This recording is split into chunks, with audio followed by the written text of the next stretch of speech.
Hey, wanted to thank you all for coming out and helping us spread and share this really important message here today. And we want to thank Shields for hosting this event. I think it's appropriate that we're standing near all of the camping equipment and outdoor gear, because so many of us over the next few days are going to be taking advantage of the unseasonably warm weather, the record-breaking weather that we're having. By heading out, enjoying the outdoors, and celebrating some of Utah's recreational spots. We're heading into one of the biggest travel weekends of the summer, and we're wrapping up what we have come to know as the 100 deadliest days of summer. This is the period of time between Memorial Day weekend and Labor Day, where we traditionally see about fatalities nearly double compared to the rest of the year. Now, we're doing this event a little bit differently this year. Usually we do the recap after Labor Day weekend, and we let people know what we've seen out on the roads and the fatality numbers and what we're expecting for the rest of the year. But we thought that since so many people are going to be heading out this Labor Day weekend, and it really hasn't been a great year so far, that we wanted to spread this message and remind people that we need to all focus on getting to our destinations safely this Labor Day weekend. So that's why we're doing it a little bit differently this year.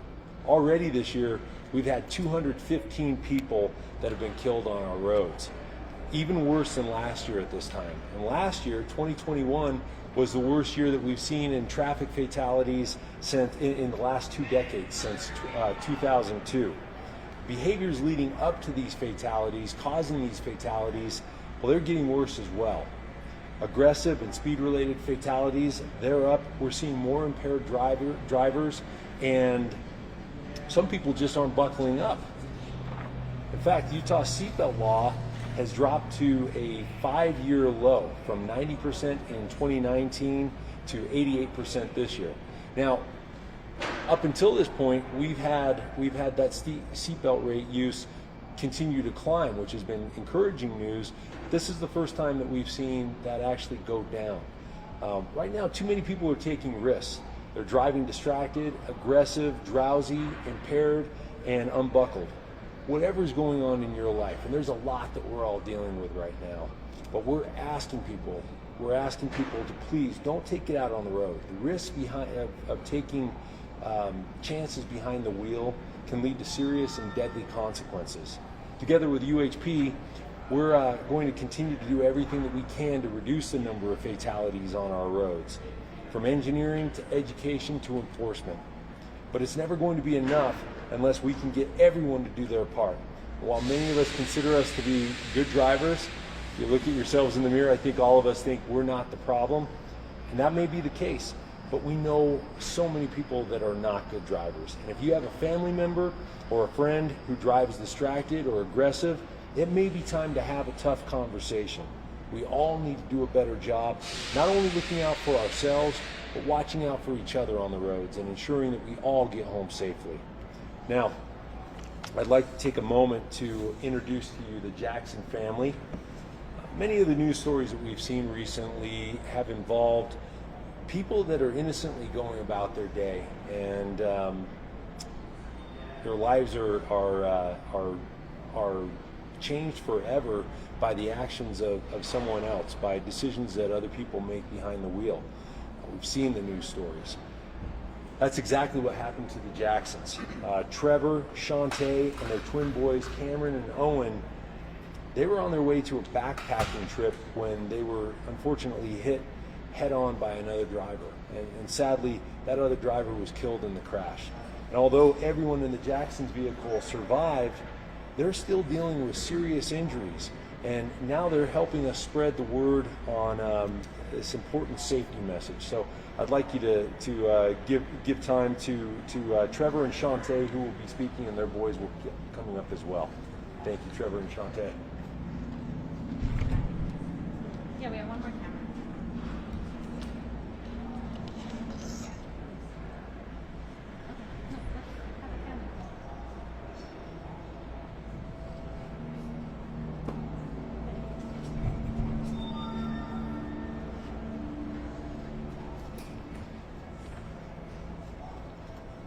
These are the important people to get anyway, so. I don't know about that. Sweet. We like each other. Hello, thank you for having us. We are grateful for this opportunity to share our message and our story with you. We hope that it'll impact people's lives and convince people to drive safely. My name is Trevor. This is my wife, Shantae. We've been married for 17 years. We have 5 kids. These are our oldest twins, Cameron and Owen. We have a man in the middle, he's 12, and then we actually have twins on the end, boy-girl twins. There's a picture down there, Hannah and Kaden, and they're 9. We're from Richmond, that's north of Logan, about 50 miles north of Logan, and we love to spend time outdoors and be together as a family. On July 14th, 2021, myself, Shantae, Cameron, and Owen, and Shantae's good friend, Melissa, we were heading to a backpacking trip in Wyoming. We gave it as a reward for Cameron and Owen for getting good grades during the school year. While we were traveling, an SUV attempted to pass a semi-truck that we were traveling in the opposite lane at the same time, and they failed to see us. We hit head-on, and we instantly stopped because we were traveling at highway speeds. It's like you're hitting a brick wall at estimated 130 miles an hour. After the force of the impact, we all blacked out, and since I was driving, the engine was pushed onto my lap, and I was instantly trapped inside the vehicle, and the vehicle started on fire 2 times. I broke both my femurs, my lower right leg, a bunch of toes, my arm, I cracked my sternum, and I tore my ACL, PCL, and my MCL in my left knee. Shantae's injuries, she broke her arm, she broke her pinky, she dislocated her elbow, broken ribs, she tore most of the muscles in her left shoulder, and she had lung bruising.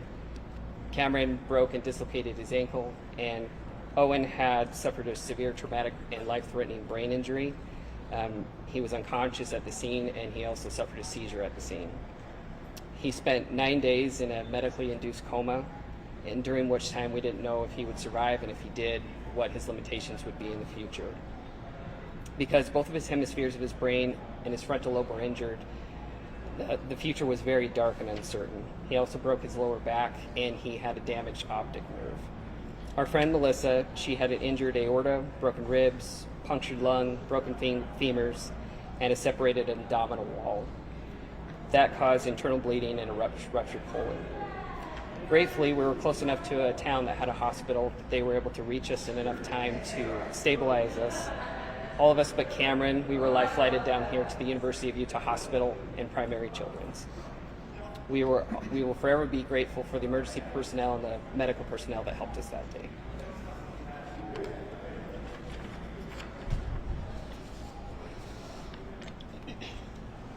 Luckily, everyone in our vehicle survived. But we are very aware and saddened that many do not survive motor vehicle accidents of this magnitude. Our lives have been forever changed because of this accident.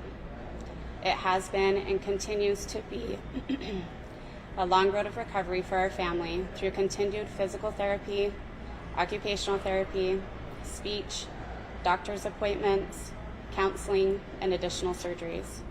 Trevor and I still do not have function of our bodies, and we may not ever get it back. Owen continues to live with many restrictions and precautions to keep his brain safe. Cameron's ankle aches after every soccer game, and he and I have to learn how to live with PTSD. Our younger 3 children have had to do more to help us every day and are often sad about how much their loved ones are hurting and have to go through. As part of our recovery, we share our story with others in the hope that they will learn from our experiences. One action changed our lives forever. We will never have the life that we had before this accident, and the impact that it has taken on our family will leave us forever changed. That is why we are so passionate about sharing our story and educating others. It has affected us so deeply that we present at our local driver's education classes, give inspirational talks, and have founded a nonprofit to help others who have survived serious injuries due to a motor vehicle accident. The name of our nonprofit is Sandal Blue Foundation. When Trevor was being transported, they gave him a John Doe name of Sandal Blue so that they could begin inputting information into the system. We have loved the significance of this name and now use it as a symbol of a place for others to reach out or receive help. If you are in need of help, want to connect with us, or are interested in donating or becoming involved in any capacity, please visit our website at sandalbluefoundation.org. Because Trevor was completely focused on driving and we all had our seatbelts on, we lived. We want everybody to know how important it is to always be focused on driving. Be prepared for what you would do in different situations and wear your seatbelt. Please drive the speed limit and do not drive in a hurry. We believe that the goal of 0 fatalities is achievable. It is the goal that we should all be aware and striving for. We can all do our part by slowing down and driving safely to protect the lives of our loved ones and the lives of others. No life lost or seriously injuring someone else is worth the minutes you save by speeding or driving inattentively. It is better to get there late than not at all. If everyone makes a personal commitment to do better, our roads will be safer for all of us. Thank you.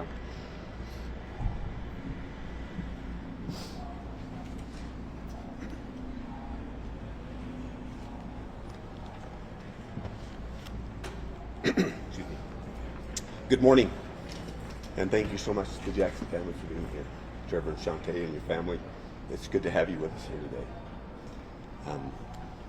What an incredible story, and really kind of emphasizes why this is important to all of us, and especially important to state troopers and law enforcement officers across the state. One decision, one moment, a lifetime of impact by one individual. And we're so grateful to have the Jackson family here with us today. For 215 people already this year, that's not the case, where that tragedy had even greater consequences, and they are not here with us anymore. 94 of those during the 100 days that we call the 100 days of summer. This is something our officers take incredibly seriously. We start off this time every single year with the focus and the hope that we can have 100 days of summer travel season where no one loses their life. And that's not the case. Again, almost one a day on average, we see someone lose their lives as the consequences of one decision in one moment that has a lifetime of impact. The things that we look at specifically: speed, impairment, distracted driving, wearing your seatbelt, things we continue to talk about over and over and over again, but we're still not there. We're not even close. We're seeing just as significant problems as we have this year as we did the year before. We're on track to have, currently, we're seeing more fatalities this year than we did the previous year, which was up from the year before that and up from the year before that. This is not an issue that we can enforce our way out of. This takes all of us realizing we have a responsibility in that one moment and that one decision to make a difference, to act responsibly, to realize it is not just us in that vehicle, but it impacts everyone around us. And those consequences extend far beyond that particular moment. So far this year, some of the things that our troopers and officers across the state have put a lot of emphasis on is speed. We have talked a lot about extreme speeds and the challenge that extreme speeds in excess of 100 miles an hour, or excessive speeds in really challenging conditions, are facing our state. Last year, we wrote over 4,600 citations for speed at extreme speeds. This year, that number already this year is at 4,300. We're putting a lot of emphasis on there. Hopefully we're making an impact, but the problem is significant. Impaired driving is something that is a decision everyone makes. That is not an accident. It's not a mistake. It's a bad decision, and it has horrible consequences.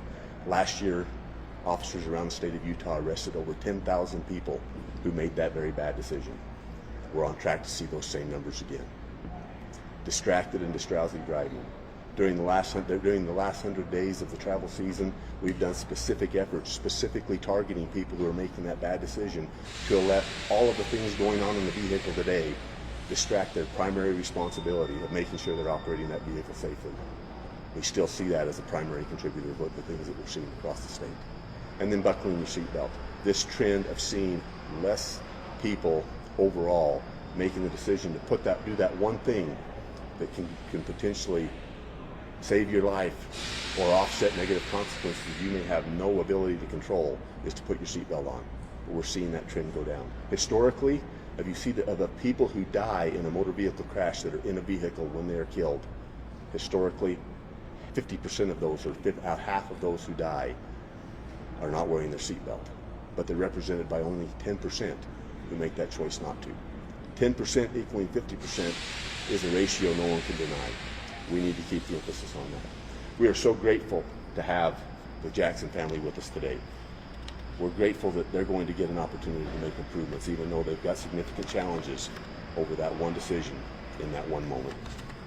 Some of the things we're asking that everyone, as we go forward to the rest of the year, as we finish the 100 days of summer, as kids return to school, as we get back to more of a normal pace of life, we're getting ready to go into holiday travel season. We're getting to go into winter season, even though it doesn't feel like it right now.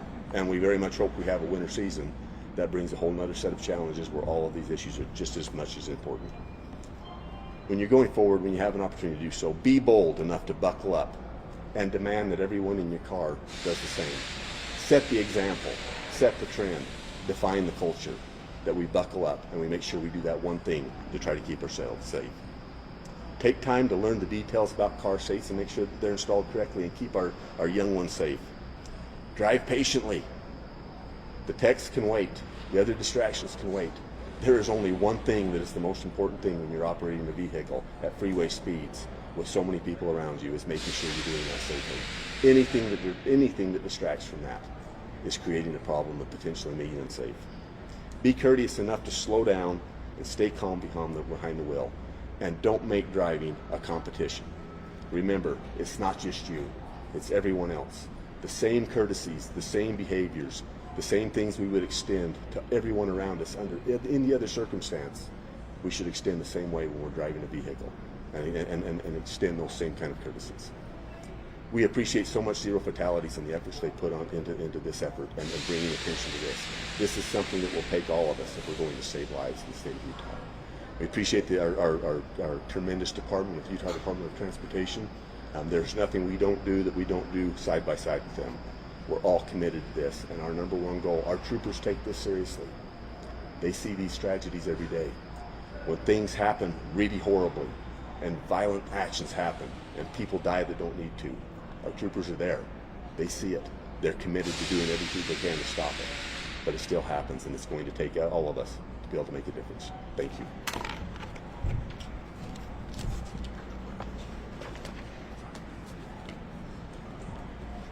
Thank you, Colonel Rapich, and thank you to the Jackson family, and thank you, of course, to all of you for being here with us to help us share this important message. We'd like to use the rest of the time, if you'd like, for one-on-one interviews and any other questions that you have. Thank you so much.